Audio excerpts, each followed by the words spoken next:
couple of years ago, I ran into a student that I hadn't seen for quite some years. We had been students together more years ago than I care to admit. I ran into this student, and I immediately recognized her. She had changed just a little bit, but not too much.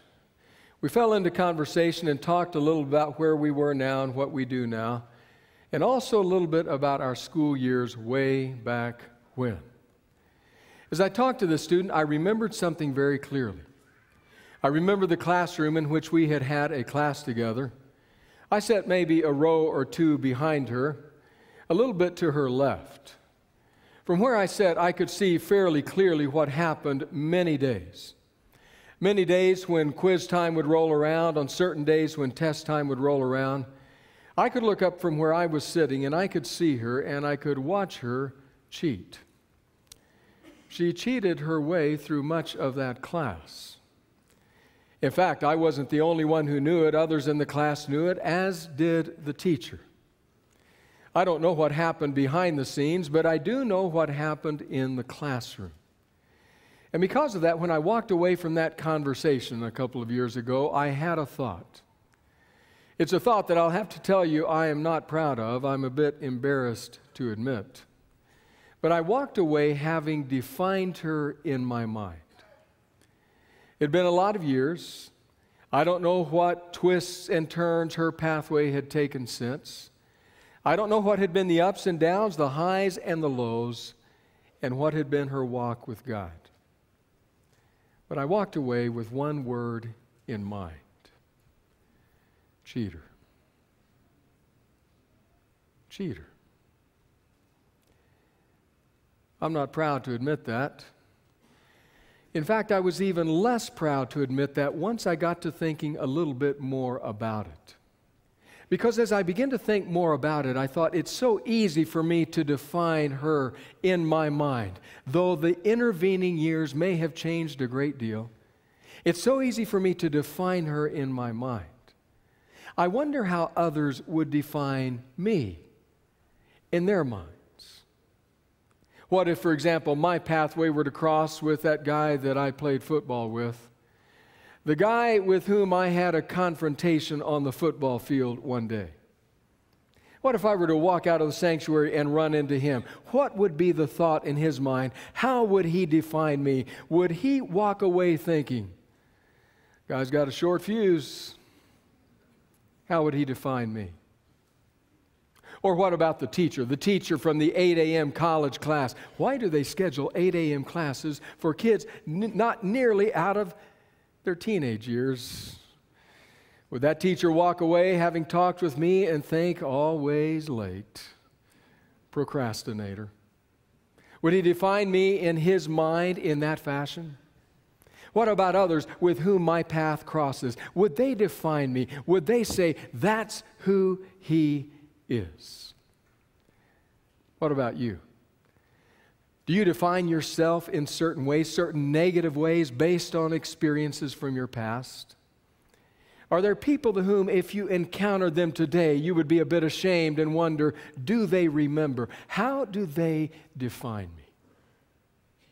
My guess is that some of us walked into worship this morning with a bit of a load on our backs, a cargo from the past, the baggage of sin, that we have defined ourselves in our minds in some fairly negative ways. In fact, there may be others, even in this very congregation, who define us in even worse ways. If that's the case for you, if there's a word that goes through your mind to describe you, if you fear that there's a word that goes through the mind of others to describe you, then I have some news for you this morning. It's very short, but very good. Here's the news. Jesus doesn't define you that way. Jesus doesn't define you that way. Now, maybe upon hearing that, you think, well, that sounds awfully good, Randy. I love the feel of that, but you know what they say. If something sounds too good to be true, it probably is. And that's one of those things. That sounds almost too good to be true. What do you mean? Jesus doesn't define me in that way. How can you possibly say that? In fact, you might say to me, Randy, I don't mean any disrespect, but I really can't just take your word on that. I wish I could hear from some other people, some people who have experienced that. In fact, Randy, if you had some witnesses, maybe if you had some witnesses to that reality, then maybe I could accept it. What about it? You have 2 or 3 witnesses that Jesus doesn't define us in those ways? Well, actually, I do. I'd like to share with you 3 witnesses. I'd like to call 3 witnesses to the stand and hear their story, hear the verdict that Jesus passed on them. And so we begin with witness number 1. Witness number 1 is named Zacchaeus. Zacchaeus, the name means pure, blameless.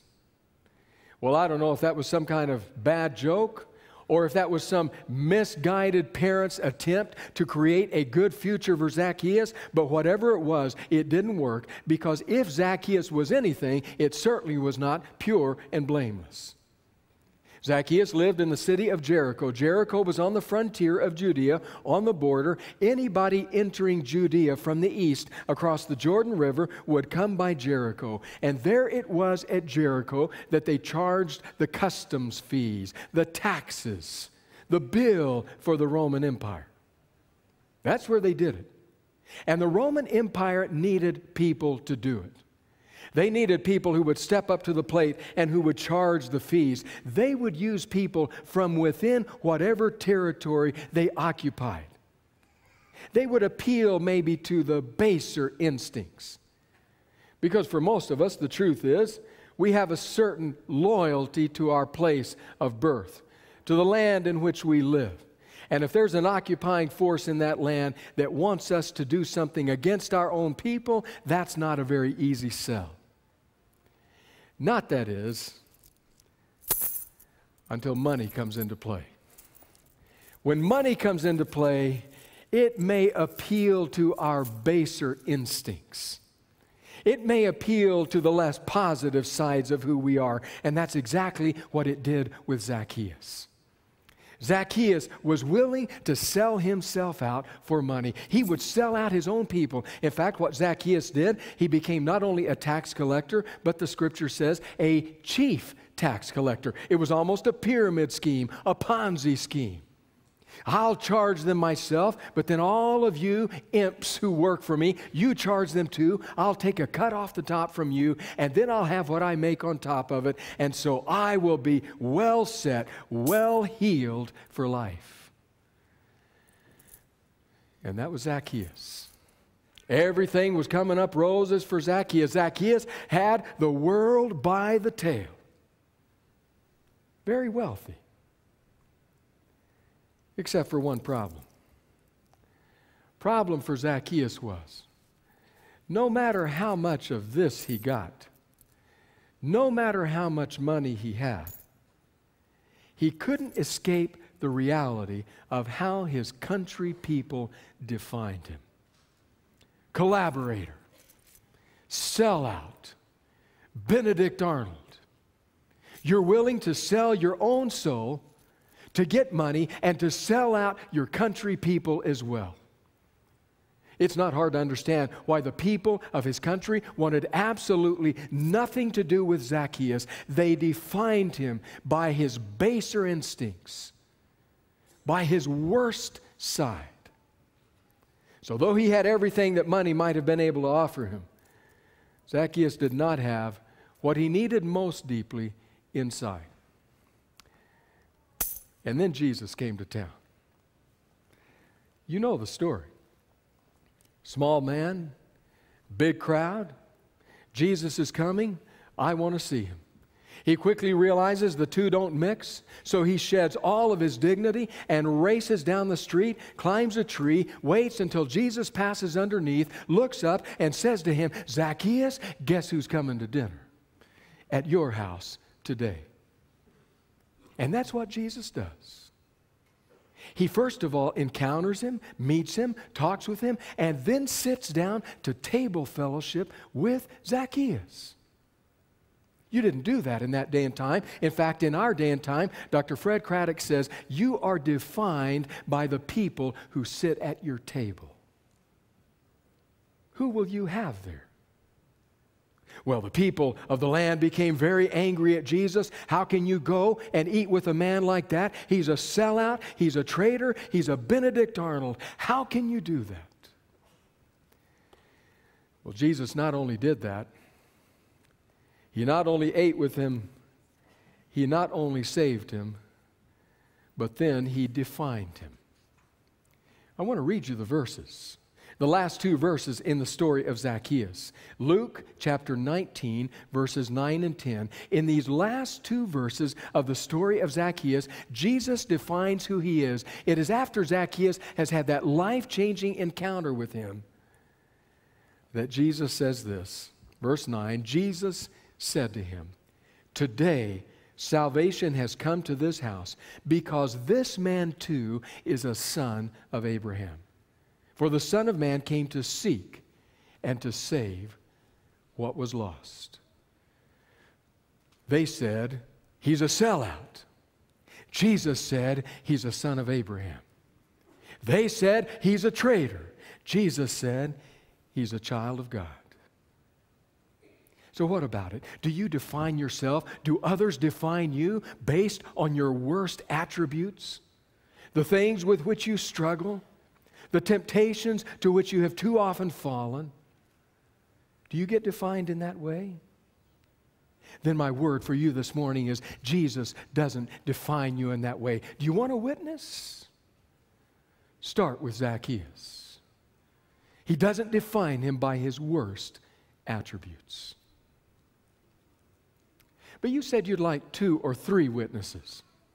So let me take you to a second witness. For this witness, we have to go to the temple courts in Jerusalem, the place where Jesus often taught and preached and mingled with the people. We go there to watch an incident that some people don't think occurred, and in all honesty, where we find the story recorded in John the 8th chapter is not original to that manuscript. The earliest manuscripts don't have it. In fact, some even have it over in Luke's gospel. But many scholars accept it as authentic, first, because the narrative flow feels very authentic, but even more important, secondly, because it is an example, Exhibit A, if you will, of who Jesus consistently was. But it's also an example of who His foes consistently were. And they're back at it again today. They're back at it, trying to trap Him in His words, trying to set Him up, trying to get Him to fall for the ruse. And so they come.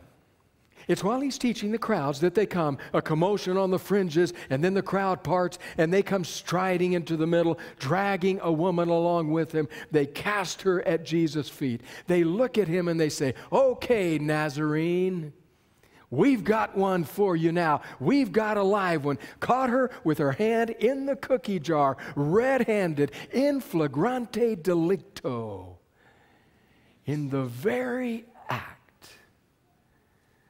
They knew how they defined her. Oh, about that, let there be no question. They defined her with the word guilty. Absolutely. Never mind the man, we caught her. We caught her in the act. So Jesus, we'll bring it to you right here. You can hang it around her neck. Hang that scarlet letter where we can all see it. We know exactly how to define her. So what about you, Jesus? How will you define her?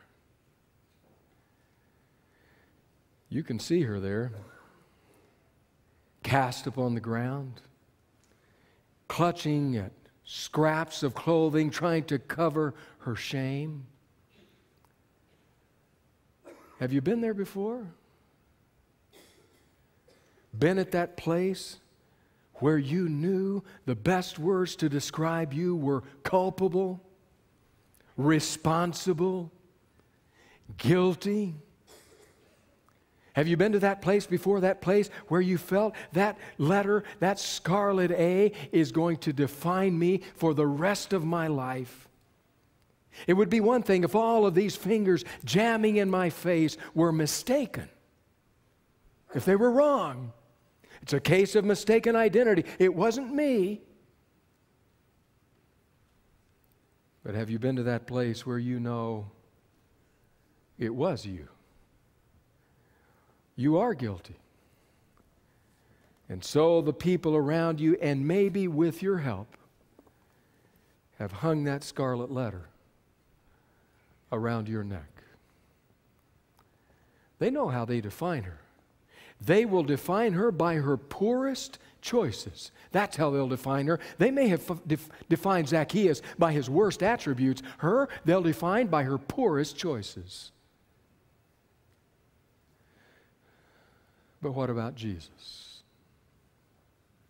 We go to John's Gospel, the 8th chapter, beginning partway through verse 6. Listen to what it says. But Jesus bent down and started to write on the ground with his finger. When they kept on questioning him, he straightened up and said, "People who live in glass houses shouldn't throw stones. Let any one of you who is without sin be the first to throw a stone at her." Again he stooped down and wrote on the ground. At this, those who heard began to go away one at a time, the older ones first, with only Jesus left, with the woman still standing there. Jesus straightened up and asked her, "Woman, where are they? Has no one condemned you?" "No one, sir," she said. "Then neither do I condemn you," Jesus said. "Go now and leave your life of sin." "Then neither do I condemn you." Make no mistake about it. She was guilty. It was fair to define her as guilty. And yet Jesus says, here is how I will define her, not with the word guilty, but with the words, "Neither do I condemn you." Go. Live a new life. One wonders if that story reverberated, if it echoed around that part of the world for many years to come. One wonders if the Apostle Paul didn't have that story in mind when he sat down and penned those immortal words in Romans, the 8th chapter, which I paraphrase, where he says, "There is therefore now no condemnation to those who get thrown at the feet of Jesus." Guilty as charged. To which Jesus stands and says, "I do not condemn you." You came in this morning. It's a heavy load dragging all that baggage from the past, your worst attributes, your poorest choices. And then the preacher stands up and says, "Jesus doesn't define you that way." You'd like to believe it, but you say, "You got to give me more than that, preacher. You must have some witnesses." Witness number one, worst attributes, Zacchaeus. He's a child of God, says Jesus. Witness number two, poorest choices.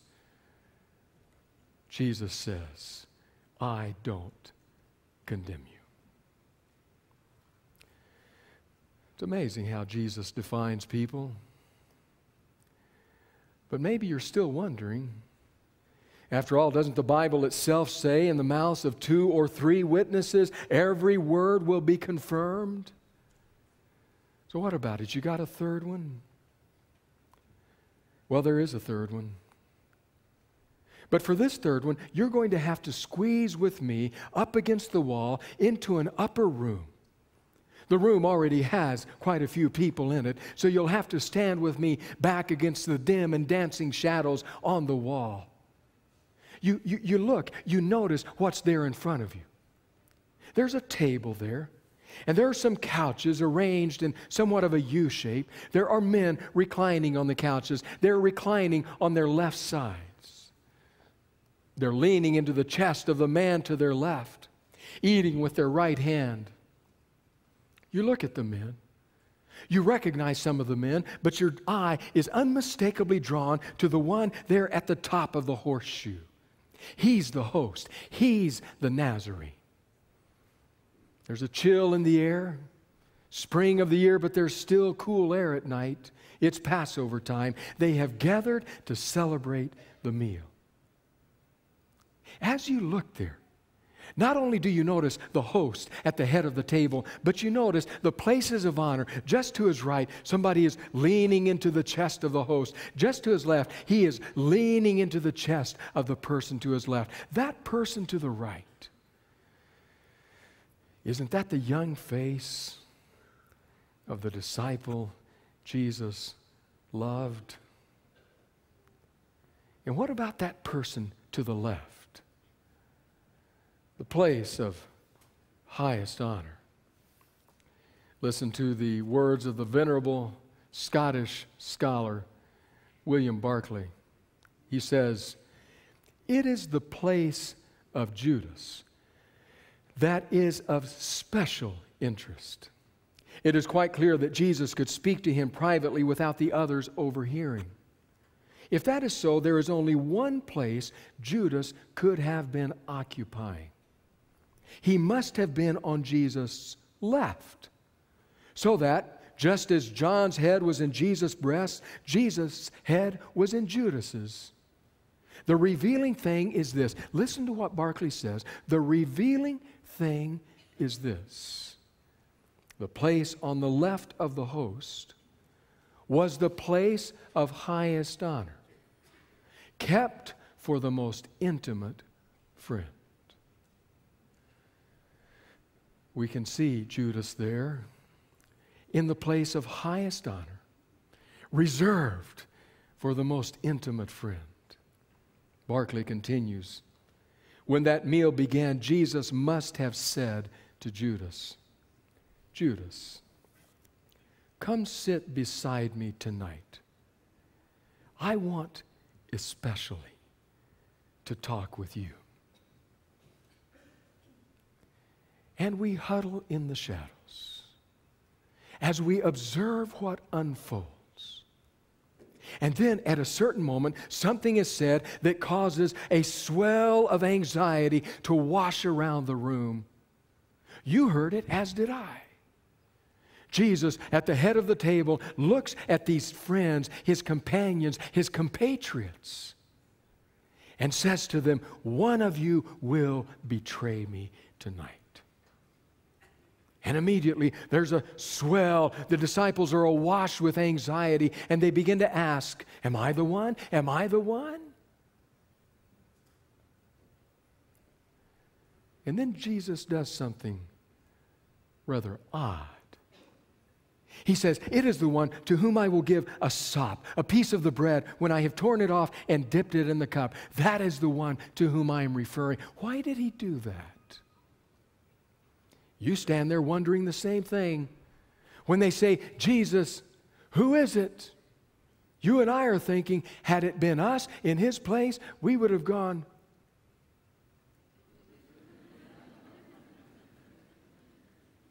'But not so with Jesus, this strange ceremony. Back to the words of Barclay. For the host to offer the guest a special tidbit, a special morsel from the dish, was again a sign of special friendship. When Jesus handed the morsel to Judas, again, it was a mark of special affection. And we note that even when Jesus did this, the disciples did not grasp the significance of his words. That surely shows that Jesus was so much in the habit of doing this that it seemed nothing unusual. Judas had always apparently been picked out for special affection. So this tragic drama played itself out to the end. Again and again, Jesus showed his affection to Judas. Again and again, Jesus tried to save him from what he was planning to do. Certainly, this would be the darkest moment in the life of Judas. From that upper room, people would exit to their destinies. One would exit to be executed.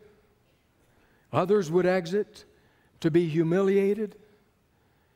And Judas would exit to end his own life, his darkest moment. And yet right there, right at that time, Judas, a man whose name defines him throughout the last 2,000 years, has a friend in Jesus. You don't think Judas defined himself and his name? All you need to do is mention the name, and you know we're talking about somebody who is a betrayer, a traitor. I mean, think about it, Father. When you stood there and held that little baby boy in your arms for the first time, and all the filial pride of a father filled your soul, did you look in your wife's eyes and say, honey, he is precious. Let's name him Judas?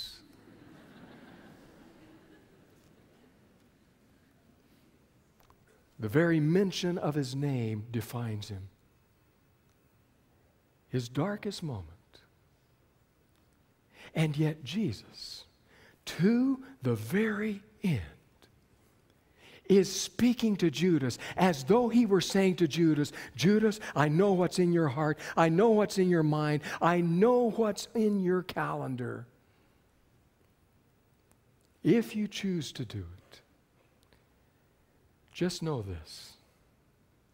My last thoughts of you were thoughts of love, of friendship, of grace. I want to define you, Judas, in a different way, a very different way. I want to define you in a way that will allow me to bind you to myself with the cords of love that will never be broken. That's my desire for you, Judas. If you will only respond and allow me to do that. Judas, his darkest moments, traitor is the definition. The definition Jesus wished to give him, friend, intimate, best friend. Maybe you carried a load in this morning. A load of your worst attributes, your poorest decisions, and your darkest moments. You feel totally beaten down by life.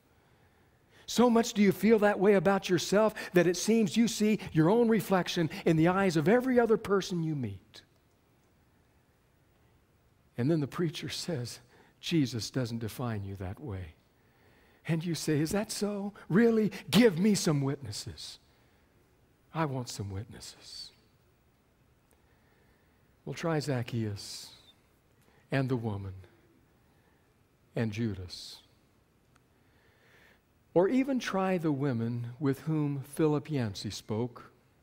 Philip Yancey, the prolific Christian writer, was invited to attend and speak at a conference held for, are you ready for this? Held for prostitutes. Prostitutes were coming together. They wanted to hear something from Yancey, some hope, some promise, some grace. Yancey, after consultation with his wife and after being given the assurance that he would be able to talk with them and talk with them openly about what he believed, agreed. At the very end of the conference, he had one more question. Listen, in Yancey's own words, I had time for one more question. And so this is the question I asked.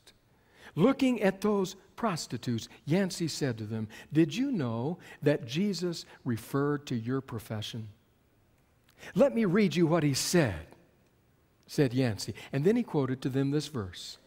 I tell you the truth, the tax collectors and the prostitutes are entering the kingdom of God ahead of you. Close quote. He said to them, he was speaking to the religious authorities of his day. What do you think Jesus meant? He asked these women. Why did he single out prostitutes?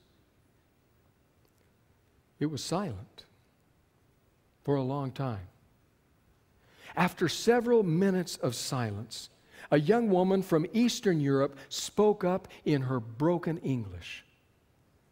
She said, everyone has someone else to look down on, but not us. We are at the low.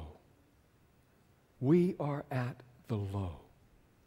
Our families, they feel shame for us. No mother nowhere looks at her little girl and says, honey, when you grow up, I want you to be a good prostitute. Most places, said the young woman, we're breaking the law. Believe me, we know how people feel about us. Could I paraphrase that? We know how people define us. People call us names: whore, slut, hooker, harlot. We feel it. We are at the bottom. And sometimes, listen to what she said, and sometimes when you are at the low, you cry for help. So when Jesus comes, we respond. Maybe, she said, that's what Jesus meant. Can you imagine those words from a street-walking theologian of the night? Maybe that's what Jesus meant. The whole world has defined us. There's nobody lower. But when you are at the low, you respond when Jesus calls. So what about it? Did you come into this place this morning feeling at the low? You couldn't get any lower because your worst attributes are on display somewhere in your life. Your poorest decisions are coming back to haunt you. Your darkest moments are descending upon you, and you know this is how the world defines you. If that is you, please hear me and hear me well. Jesus does not define you that way. Rather than defining you by your worst attributes, He looks at you and says, child of God, son and daughter of Abraham. Rather than defining you by your poorest decisions, He looks at you by His grace and says, no condemnation, none at all. Rather than defining you by the choices you make in your darkest moments, He says, I want to be your friend. I want you to be my best friend forever. That's your Jesus. That's the Jesus you serve, I serve, we all love. Jesus, simply and only Jesus. He is the one of whom somebody once said, in every person, He saw a candidate for the kingdom of heaven. Every person. And you know what? That every person includes you.